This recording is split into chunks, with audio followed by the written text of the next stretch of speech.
and welcome to this episode of Mind the Gap, Making Education Work Across the Globe with me, Tom Sherrington, and Emma Turner. Hello, Emma. Good evening, Tom. How are you? Yeah, really good. And it's the final episode of our season. And so we're very excited to be talking to Caroline Derbyshire, who is a legend. We're going to talk about all the stuff you've done, but it's so brilliant to talk to you. So hello, Caroline. Hi, Tom. Hi, Emma. It's lovely to have time to chat to you as well this evening. It's great. So we all have something in common, which is that we've all been heads of schools, and you still are. So, I still am, yes. And you have this fantastic role working in your trust. And I'll actually tell you a bit about it. My association with you is for two things, which I'll just say. First of all is being currently the kind of the leader of the head teachers round table, the heads round table, which I used to be in. And now you do a great job promoting their work. We'll talk a bit about that. But also Saffron Walden County High School. So sometimes people ask me, have I been to see excellent practice and so on recently? And the truth is that most of the schools that invite me ask me to go in because they kind of, trying to get on top of things. And I've been to your school a few times, and it's to see just what it's like when things are working. And it is a phenomenal school. And I've blogged about it several times. So I just want to say congratulations to you, because what you've created that school is outrageously good. And you've led that, and it's really amazing. So, I mean, just do you feel you must feel a real sense of pride in that school? Oh, absolutely. I mean, we're now a trust of 9 schools, and it all started really with Saffron Walden County High School, reaching out and wanting to form a bigger organisation. But actually, I kind of predate the headship, Tom, but I don't know if you know this. I applied to be an assistant head at Saffron Walden. It's my first senior job. And I was appointed by the then head, David Boatman, who took a bit of a gamble on me, really, because I was late to the interview. I was still breastfeeding a baby, so I had literally got my mum to babysit my son for the very first time. I was all over the place. I was running into the loo to use a breast pump halfway through the interview. I have no idea why I got the job, but I think the thing is, I was so relaxed that I just was funny all day. And sometimes when you're very tense, you lose that very important part of who you are. And I am somebody who likes to laugh a lot. And because I just thought I completely messed it all up, I just laughed all the way through the day. And they warmed to me, and I just got this job. So I went into that school as an assistant head, teaching and learning. It was a dream of a job, absolutely dream of a job in a school like that, to develop teaching and learning. And then I stayed there until I'd become a deputy. And then actually what I did when I got my first headship is I just took everything that was brilliant about Saffron Walden into my headship and made that school as good as I could. And then once I'd done that, I kind of, my predecessor left, and I was in a fantastic place. So I was able to get the headship, and I've been involved in running the school, firstly as head, then executive head, and now CEO for about 8 years now. So, it's kind of come full circle, really. And we're doing very different things in teaching and learning to the things we were doing, at the beginning of my career. I dabbled in all sorts of things you probably look down your nose at, as we all did in those days, Tom, to be fair, or, learning styles and all that sort of stuff. We had a little dabble. Yeah. We moved away from all of that. And so it's very different now. But yeah, it's a tremendous school in so many ways. The quality of the staff there, the fact that it's the only school in the town. I could bore people for hours about this, but I think it is in so many ways the model of everything that a comprehensive school should and could be. A school that has no competition, that is the only only school rather in the locality that has had the benefit of a lot of investment, some of it private investment from parents, and that has just been able to do things as well as it possibly can do them. It's got this tagline over the door to say it wants to be a school of exceptional quality, a local school of exceptional quality, and it just does deliver on that. And if you could replicate that everywhere, education would be very, very different. It would. I mean, I think it's, it's got its locational advantages in some senses. It's got its challenges, but it's got sort of the thing that I think that characterizes it above all else is what it's like when a group of teachers want to stay in a school and develop, because you've got this sort of mature staff of people who are kind of talented and experienced, but they've kind of gone to, or you hold on to them long enough to develop them, and the CPD culture there is exceptional. And yeah, it the lessons, doesn't it? You see, I mean, I've written blogs about your school where you just sort of see lesson after lesson, and you go there for a day and you think that lesson after lesson is of a very, very high quality constantly. You think, wow, and then you're trying to deconstruct why it is. And you've got teachers who know their stuff, who are working hard at crafting lessons, involving all the students, and it's just all the things you want teachers to do, they're doing them. It's just all, I mean, it's not perfect in every regard, because every challenge school has challenges, but that's the thing that I think of it most of, is it's got this professional culture which you lead. So it absolutely does, and the strength of it sits in those departments. I remember, when I first spoke to you about the school, I was interested in the idea that we were the learning rainforest as a school, and because it was something that was sustainable, that continued to grow, continued to flourish, and it held all this fabulous kind of learning life in it, and it had come from these really amazing, kind of climates, these amazing climates of what was going on in departments, in subject areas, where, as you say, trainees would come in, they'd stay, they'd learn from their elders, as it were, and that culture of a subject team working together and researching together and growing together and using evidence and improving their practice. That's what's happened in every subject area in the school, and it's that really rich culture. That's the heart of it, I think. Well, before I hand over to Emma on this, I just want to you queued me up now. I'm very proud of this book. I don't think I make enough fuss about it, to be honest, but it's just, it's quite big. I think it's quite unwieldy in its size, but it's the Learning Rainforest Field Book. And this week we produced this after my Learning Rainforest book, and it's full of case studies, and yours is right at the front, because you did actually say that to me. And I've written this blog about 5 years ago called Saffron Walden County High School, an exemplary school, the learning rainforest made real. And it just has this, and it's because the concept in the learning rainforest is about excellence taking many forms and creating the culture and the structures to allow excellence to flourish without mandating what everything needs to be.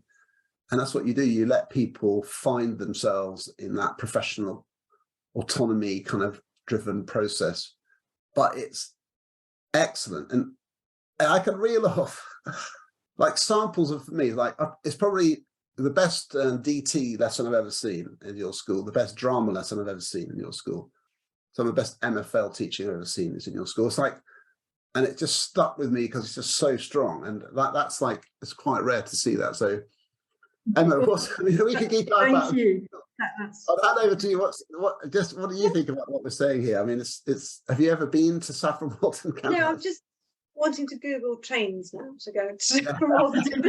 Apart from wanting to buy a train ticket to Saffron Walden, I've been sitting here listening, thinking, okay, so there'll be people listening to the brilliant things that you've done in school and be thinking, how can I kind of Caroline Derbyshire my school? Where do I start in creating similar systems or cultures or approaches that are transferable, that we can replicate?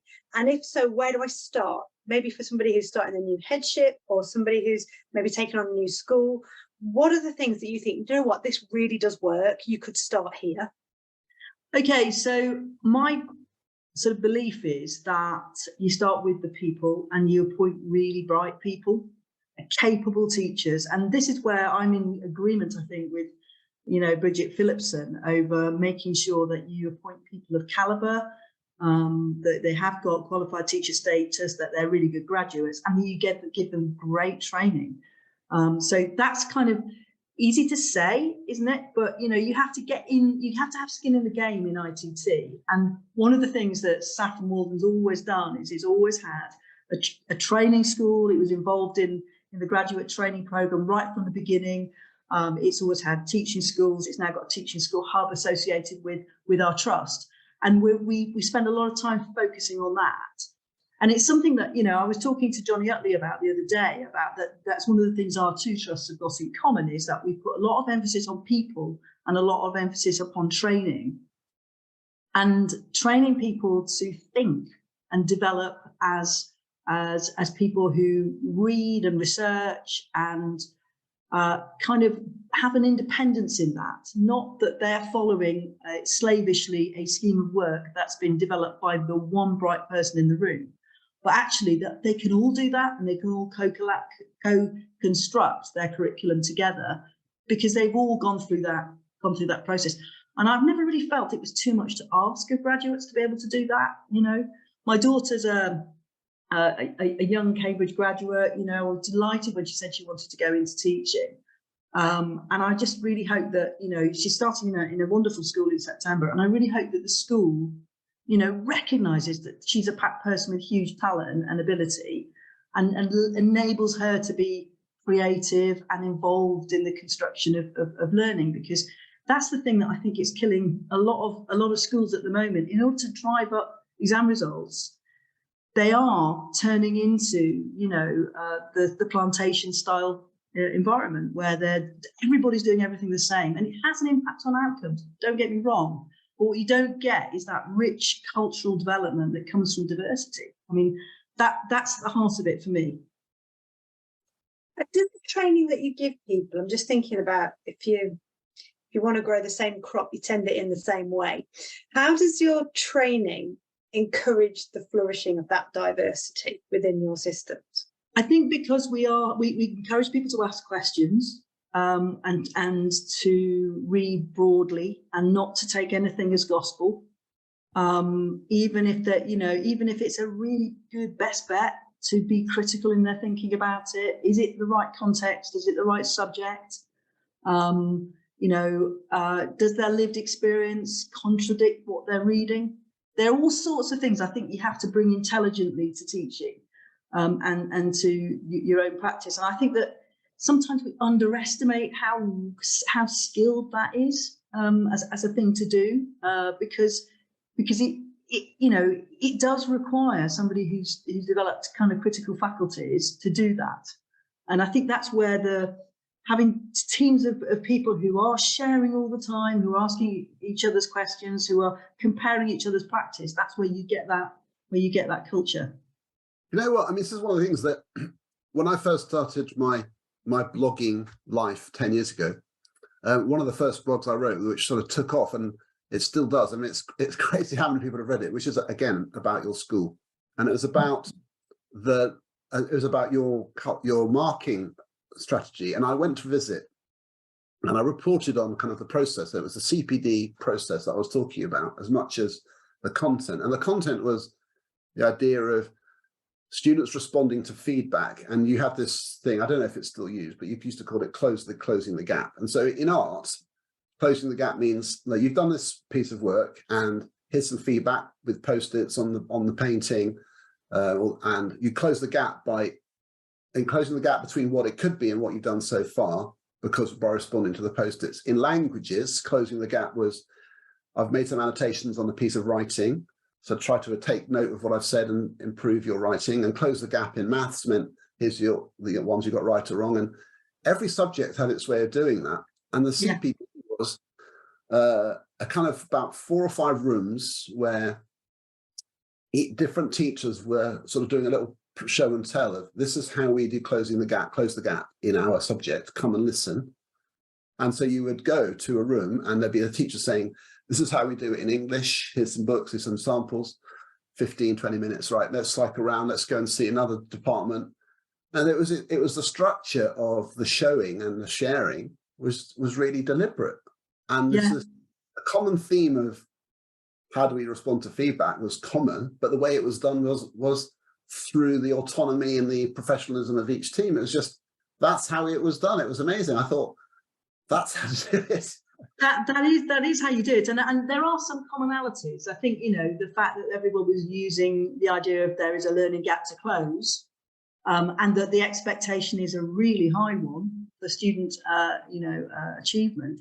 So there are commonalities, but I think it's the route you get to that that is inspiring if it's related to your context, if it's related to what you know about and deeply know about your subject.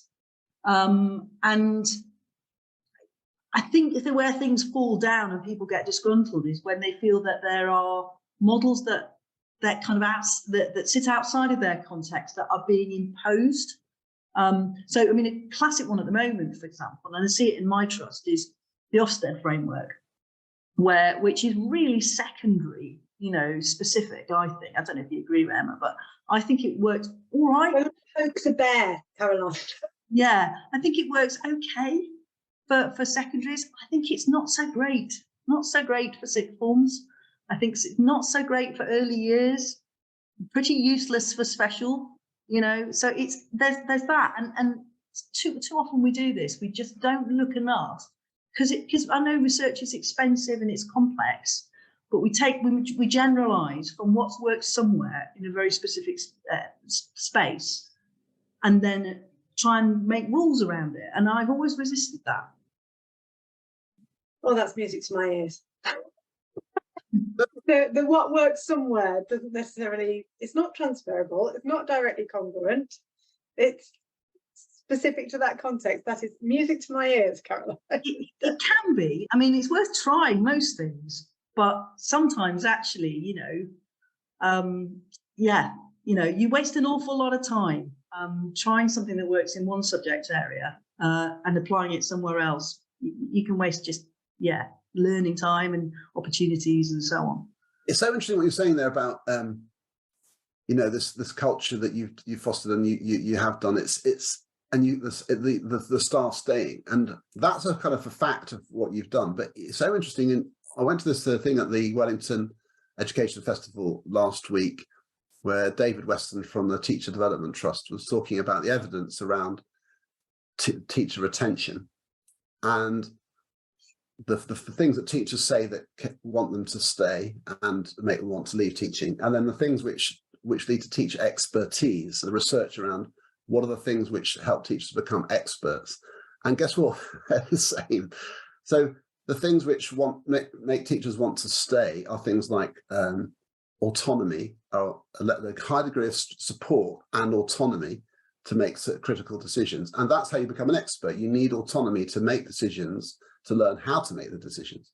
So it's sort of the short circuit thing that you just alluded to of, if we just sort of try to control teachers so we get sort of basic standards going, we can actually be undermining the long-term development of their skills, but also demotivating them from staying at all. So it's a tough old balance. How have you found it now being a CEO and then going into the whole world of, because my hunch is that you were not necessarily a massive fan of the whole map concept early on, but you now are running one. Yeah, well, that's absolutely true. It's been God Anna and I had a really long chat about this the other day, actually. I know he was on this podcast not so long ago, about how both of us are reluctant CEOs. We really liked being heads, and now we find ourselves in a room on our own a lot.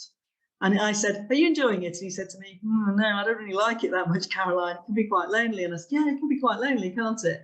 And then we laughed and just thought, is there a way back? I don't think I do really feel like that. I mean, I feel what I've done, I suppose, in the latter part of my career is to try to get the balance right with supporting heads to make their schools as good as they possibly can make them by using the resources that we've got in a shared organisation. And what gives me a kick is when I see that works. So, when I look at my SATs results, for example, and I see, that school that's in a really, disadvantaged area has just done some fantastic work that's really, really moved those children on. And where have they learnt that from? They've learnt that from another school in a different area that's worked with them. And that's wonderful when you see that, when you see the real advantages of partnership work, working, and that what I call a very applied approach to school improvement. So, I don't stand in cold spreadsheet like judgment of my schools, rag rating them every day and holding them to account. I look to try and find ways of giving them resource and giving them support so they can get better, because actually it's that autonomy thing again. A head wants to be the head of their school. A head teacher wants to be a head teacher, not a head of school, and they want their own culture and they want their own traditions and to make their own traditions. And but they also want to have high standards. And how can you do that in a trust context? Well, I try and do it in a really bespoke way. Look at what you need, what can we give you, how can we help, how can we develop you, how can you develop that leader, how can we improve that teaching, and that is exciting, and particularly when you see it work. And sometimes it takes longer than you hope it's going to, but sometimes you just see it work, and that's a real thrill, actually. The sweet spot is between autonomy and alignment in a trust for schools. I think over certain things you've got to have alignment, because I think it's about fairness. So, human resources, staff, you've got to have alignment over financial policies. You've got to have alignment over values, actually. It's no good having a rogue head teacher who doesn't commit to the group belief, in a sense. So that's really key. But I think I think there are different stages that schools go through, and David Carter's talks about this a lot. But I would say it's almost, for me, it's like a 4-stage thing. There are schools that are in a right mess, where you absolutely have to get in there with hands and feet and help support on a daily basis, and that's really important to do that. There are schools that are kind of like one stage up from that, whereby you need to kind of make sure that your influence is regular and guiding, and then beyond that, actually, you've got kind of levels of autonomy, I think, that need to be respected, where a school has got a head who's doing as good a job as you could have done, and improving their school, and actually got a bit of an engine going, and you can hinder them if you're not careful. So you let them go and do it, is what I would say. So yeah. Reminds me of a family with siblings of different ages, as in how much parenting they might need. yeah, there is a bit of a relationship between being the CEO and being the mom that I understand quite deeply. That's quite a nice way of doing it. I mean, I go to a lot of different places and with my work, and I'd say in the main, people are generally positive about the MAT experience and being part of a culture where they're supported. But occasionally, to be quite honest, you meet people who are they report the MAT like it's the kind of Wizard of Oz, or what, and there's a kind of slight edge. Fear isn't quite the right word. It's more a sort of that scrutiny pressure is very present, and definitely the sense of mandated things. Well, we're not allowed to do that because we all have to do this, and sometimes that translates into schemes of learning which sometimes people value, sometimes they don't, and it's a tough thing, because the MAT people are trying to do a big thing across a lot of schools, and you can see what they're trying to achieve, but sometimes at the other side of it, it can feel, I don't know, constraining and frustrating. But you have to get the spirit right. So how do you deal with that? Is it all about just communication and bit presence, or how do you? I think there are times when I get it really wrong, and it's almost always about not realizing how invested people are in a particular thing and asking for an alignment that they don't really want. And I think the other thing is that all the models of being a CEO and setting up trusts, and we'll understand this one, are rather male. And I think I have to sort of do it my way as a female leader, and actually, sometimes that means that I suppose I'm just doing it in my own way because I think that's the right thing to do, And that probably means I'm ignoring or not doing things the way that some other trusts do them. I mean, I'm quite a relational leader, so I will have regular meetings with my heads. I meet my head teachers every week. You know, they have a little executive group, and we're going to bring it. When we bring ideas, we collaborate on those ideas and talk them through. Sometimes we have to say, no, I'm really sorry, this is what we're doing because we don't have an alternative. But if you make those different kinds of decisions clear, I think people really genuinely get it. And I don't think that's different from running a school in that regard, really. You know, I think probably good leaders can transfer those skills into different contexts if they really think about what the change of context is. I did do a little inward cheer when you said you were like a mum as a CEO. Because I work with a lot of Mats, and there's not a lot of mums out there. There's lots of dads and not a lot of mums. But what I was going to ask is, it's sort of linked to that. The kind of the female CEO landscape it's not a very well populated landscape at the moment. What would you say, or what would you encourage women leaders to think or to do if they're kind of in two minds about stepping up to be CEO or kind of throwing their hat in the ring? What would you say? Well, you know as well as I do, Emma, women are always in two minds about taking on anything, aren't they? I mean, you know, they always think they can't do it. And of course, they have to be encouraged to and be, you know, I was part of a book for Women's Ed called 10% Braver, a chapter for that. And you know, that idea, you've actually just got to encourage women to just be a bit more brave, and just to go it, to do it and believe that you can. I think that's important. But also to be resilient about when you do it, because it's not going to go well necessarily initially. I mean, I had a horrendous first year as a head teacher. You know, all manner of things I didn't expect happened to me, and I had to really draw on all sorts of reserves to get through it, and then every year after that was better. So I just think there's a sense in which, you know, it is quite being a head's a tough role, being a CEO is a tough role. When you first do it, you're learning a lot very, very fast, but you know, I think a lot of it is just is about, you know, having peers around you who are prepared to encourage you and say you're doing a good job, and tell you to stick in there and sort of ignore the mistakes you're making, and encourage you over the things that you're doing well, really. Mm-hmm. Well, I think you do a fantastic job of celebrating the role. And we had a similar conversation with Vic Goddard in a sense, because I think you both have this thing in common, which is that you managed to champion causes and sort of be quite angry about issues. Yeah.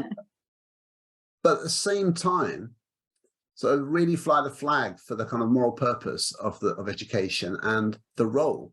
So I feel like you're a role model for just doing the job and making it seem important, doable, and, you know, rewarding. And I think that's, you know, so if someone's listening to this thinking, just listening to you, I'm thinking, I kind of wish I had your job. It sounds great, and I think that's important to say that. But let's talk about some of those challenges, because I think another thing that you've taken on, and it's an amazing thing, is I'm looking at the list now actually of the composition of the Head Teachers Roundtable, which is a powerhouse of people. Yeah, people who are serving heads, executive heads, people like Duncan Spalding, Helena Marsh. I'm just thinking, I mean, I don't know if they've come, they're people that I know it changes, but Caroline Barlow is fantastic, is incredible. Dan Morrow, people would have seen, and Vic is obviously part of that and has been. Johnny Utley, I don't know if he's formally involved, but he's part of it, isn't he? Yeah, he's part of the group, yeah. And these are all people, you know, doing the hard thing, and really sort of campaigning actively about all sorts of things, Ofsted funding. Yeah. And you had a whole stream at the Education Festival in Wellington last week. So I'll be really interested to hear if you share a few thoughts about that. What are the kind of big issues that, as a group, you're really sort of championing? Yes, I mean, I think the thing that all the heads in Head Teacher Roundtable have got in common, and you have that in common as well, Tom, is I think we're all people who are prepared to say what we think, and we don't always agree with each other. You know, you and I agree about lots of things, but there'll be areas we just we just don't agree on. And that's also true in the round table generally. We're not all singing from the same hymn sheet, but we are all, in a sense, united by a belief that the people who should be making decisions about education are educationalists rather than politicians. And I think that's the thing that started the group, was actually, why are educationalists not challenging some of the things that are being introduced when we don't believe in them, and what do we do about that? So that kind of thing that we've got in common remains very much. And although people come and go, we tend to recruit people really who are prepared just to put their head above the parapet. So at the Festival of Education, we had 5 themes running, and they're the 5 themes of things that we think need to be fixed pretty quickly in terms of education policy and government, really. And they're not big and deep and profound things, but they are things that need sorting out because they are a mess. So one of them is obviously teacher recruitment and retention. That's a mess at the moment, and it needs sorting out, and it's not being sorted out. Another one is we need to radically reform Ofsted, because it's no longer fit for purpose, and the profession has lost faith in it. That's all of the stuff that we know and we have seen over the last few months. We need to do something about alternative provision and SEND, because lots of promises have been made, and those things haven't really made the provision for children in those settings any better. So that whole area needs looking at, and it needs some speedy answers. Then there's the whole issue about children's services and schools trying to kind of manage almost the whole of society at the moment, and all the complex needs of children. It feels sometimes on their own. Yeah. And they're just, I look back to the days of the Every Child Matters agenda, and teams around the child supporting children, and proper communication, and trying to avoid replication between services, and all of that's just disappeared. And it's a very different landscape, and we need to bring that back.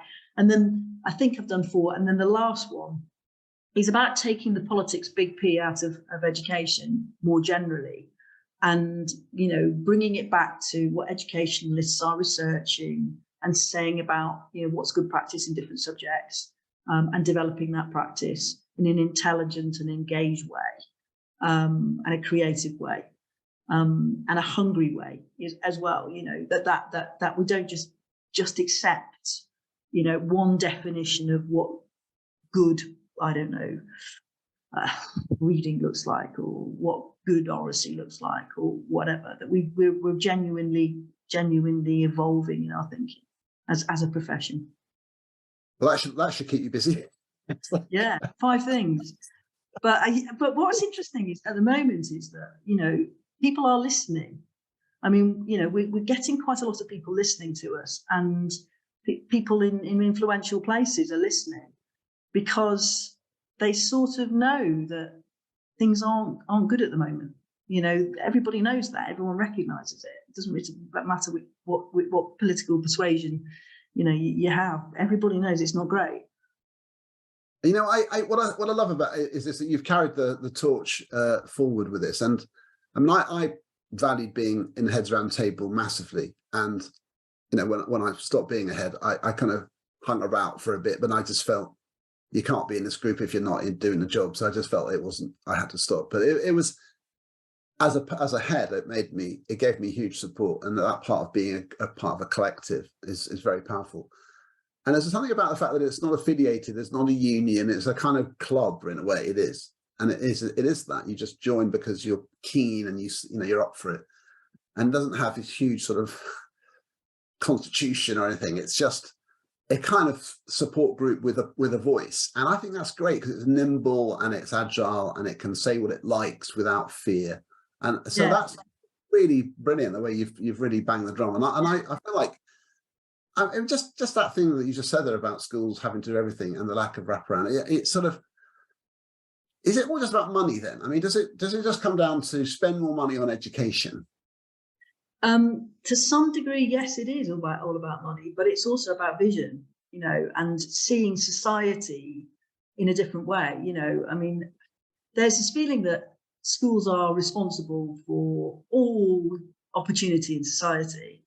And actually, one of the things I rather like, and I've just read it about the opportunity mission document from the Labour Party, actually, is that it recognises that schools aren't the only agency, and that, you know, we've got responsibility to employment skills later on, and early years, and childcare, and all these other agencies that intermesh with how children develop.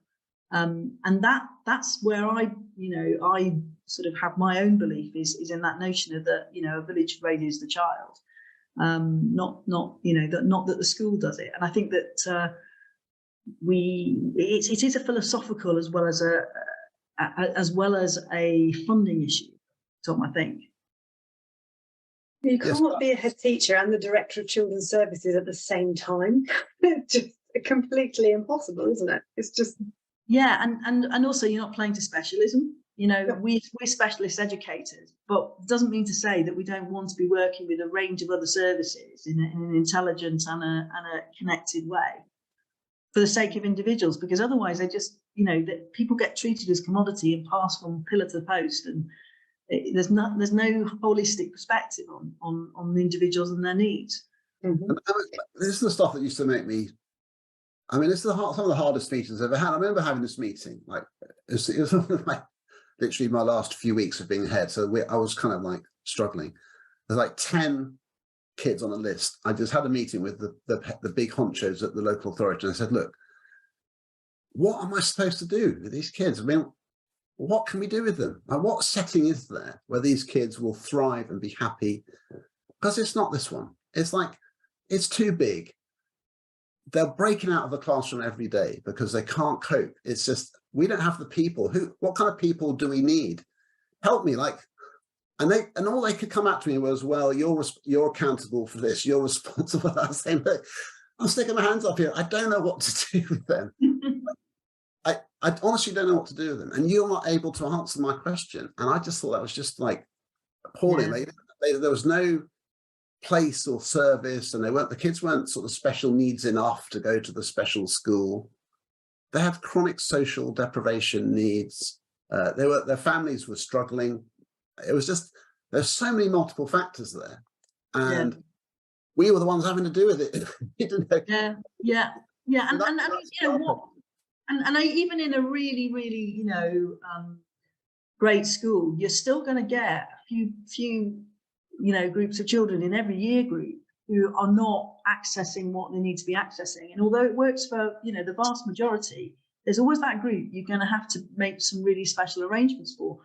And you know, cohort by cohort, the size of that group will change because of the trauma those young people have experienced, because of all manner of things, you know. And we sort of pretend, don't we, that that's not the case. And what you're saying is absolutely true, Tom, that you know, we look at that, we realise there's something different that needs to happen, and it can be a really inclusive thing, but it needs to be imaginative, and it needs to be funded as well, and all the agencies need to be involved in those solutions together.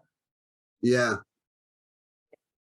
was just pondering the thought that one size fits all is not the most appropriate model, and there's got to be some offshoots of our initial great provision for those children who don't necessarily, or their needs can't be met, however hard we try, in the organisations that we have, with the people and the resources that we have. Yeah, and I think that sometimes, you know, we underestimate the damage that's done to young people, you know, and that I think if you could, you know, if when you're really idealistic and you think, oh, you know, maybe if we had, you know, an all school through arrangement where we had a lot of control over what was going on from the moment a child was you know, in nursery all the way through, we'd be able to, you know, make sure that the provision met their needs, etc., etc. Life's not like that. They're only spending a proportion of time in school. Life happens to kids, and you know, and the more that happens, the more difficult it is as they get older and older and older for them to, you know, be fully integrated in everything that happens, no matter how hard you try. And I would agree with that with Tom. You're only talking about a tiny percentage of children.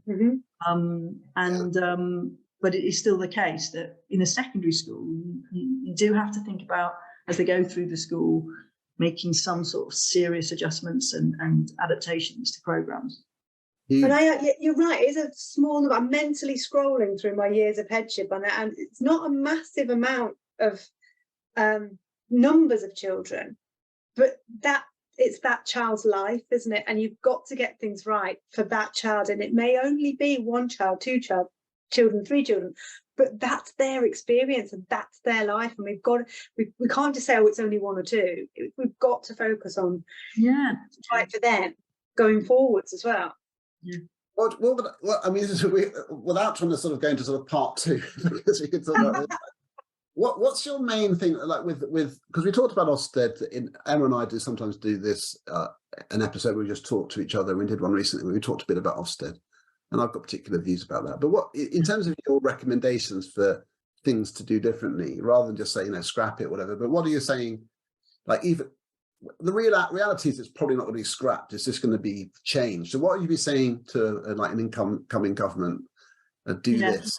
I always think it's odd that I am such an outspoken person about Ofsted, really, because I'm somebody whose career has entirely benefited from it. I've always done really good Ofsteds, and the results have been strong, and yet I am critical of it because actually, I don't think it has been the Ofsted at any point that the school's got that has shaped how we've improved it. In fact, it's been the thing that sometimes has inhibited that, and it's a barrier we've had to overcome because it generates such fear and it takes up such a disproportionate amount of people's mental space and workspace.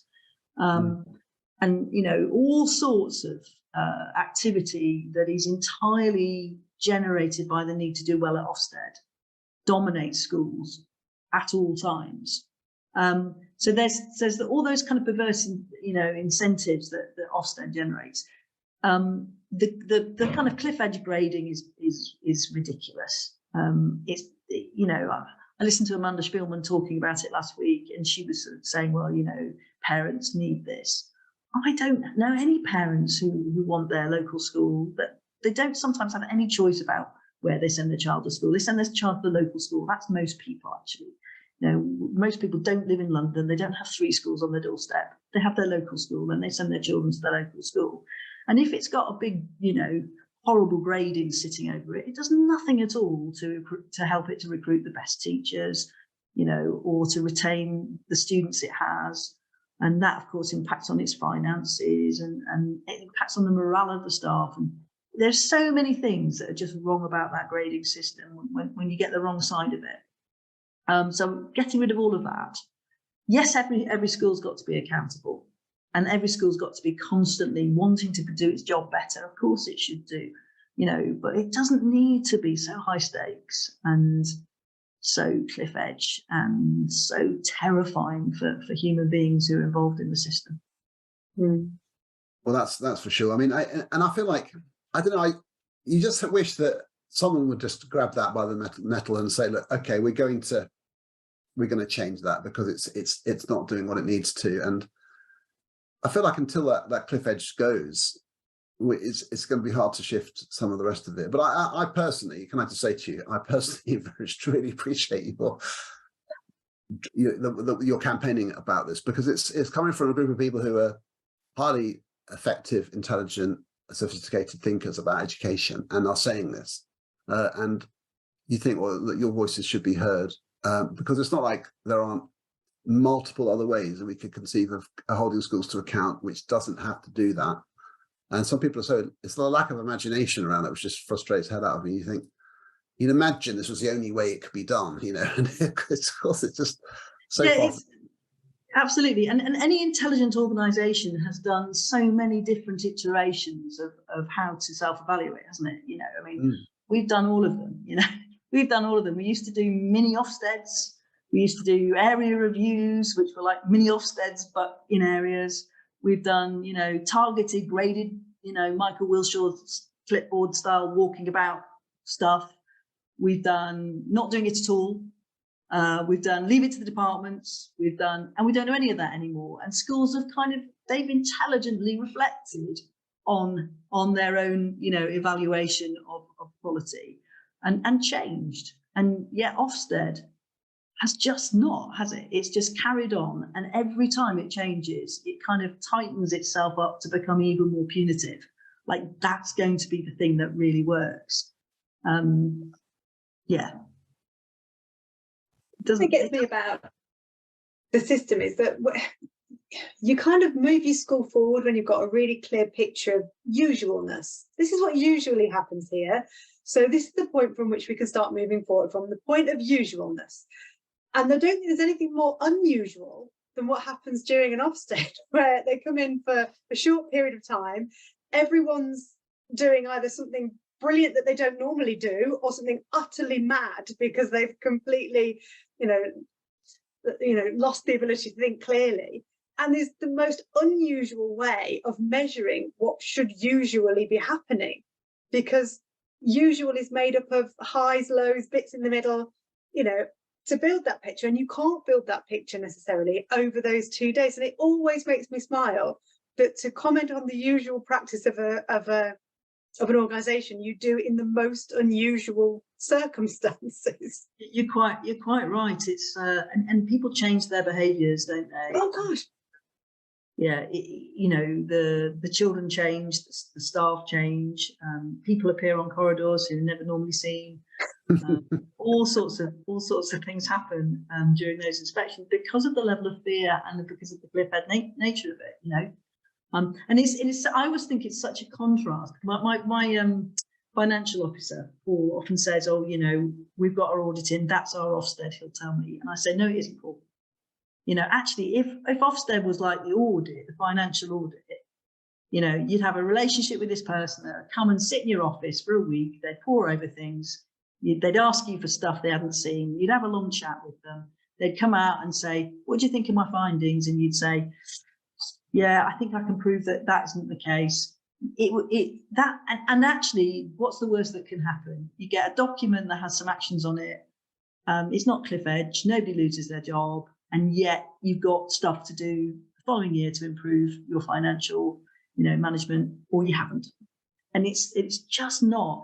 I mean, obviously, if you are doing terrible things, and I still think that is true about school accountability in all regards, if you're doing terrible things, somebody needs to stop you doing them, right? And if that's true of your finances, that is absolutely what an auditor must do.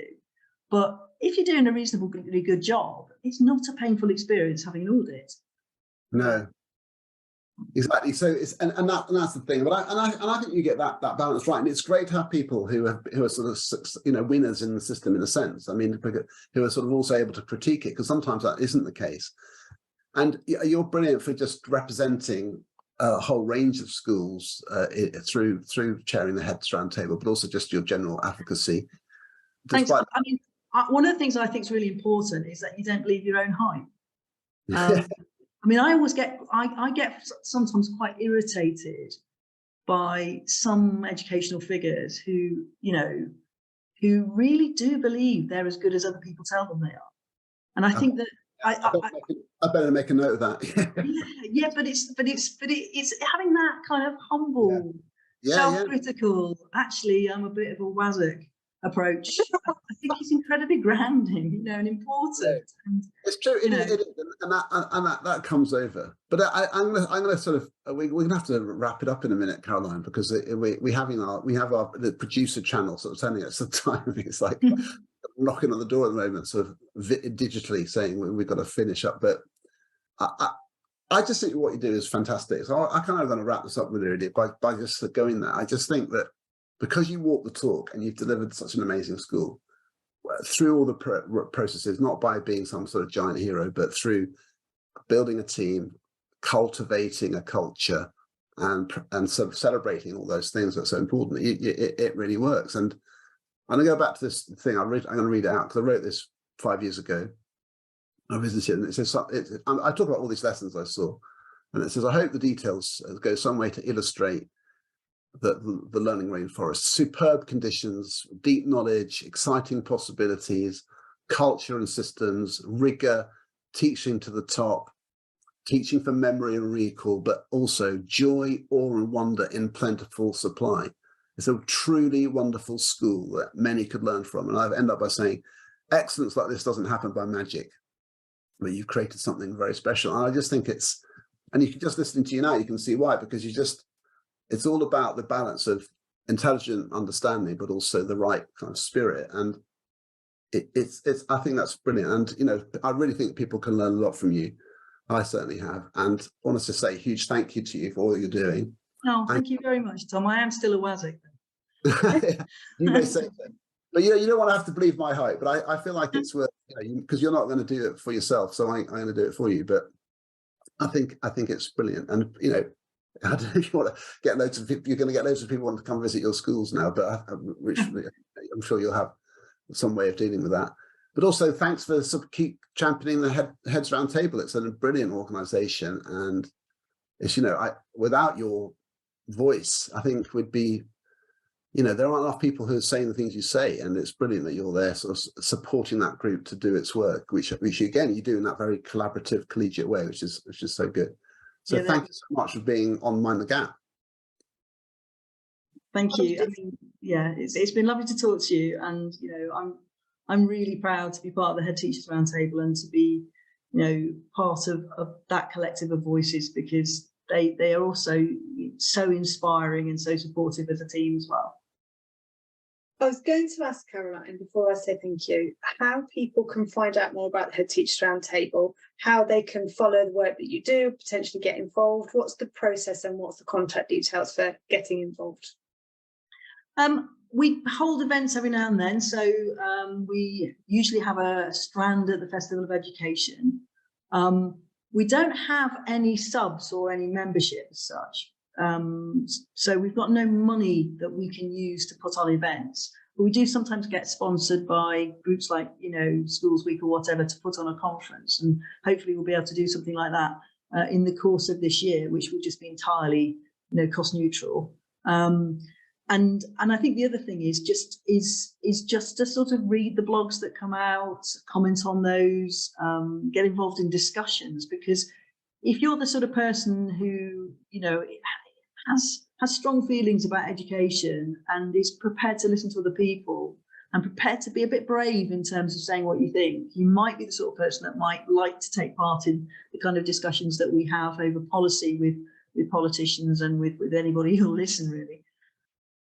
Yeah, that's great. And also just follow on Twitter. I think it's just at Heads Roundtable, which is quite at Heads Roundtable, and engage with that. So look, thank you so much once again, Caroline, and thank you to everyone listening. We're still thrilled by the response we're getting to Mind the Gap. We get something like over 2,000 people listening to every episode, which is amazing to us, and that keeps on growing. Thank you so much for listening to all the episodes this year. This is our last one. So have a great summer, everybody. And we'll see you round about September with some more guests, but we've had a great run. So thank you very much. And thank you to Emma, who is a great person to work with. Thank you, Tom. We fudge our way through. We don't always the best way, but it seems to work all right. So thank you so much. Thank you. Thank you, Caroline. Thank you, Sean, in the background, and the team have produced this series. So thank you.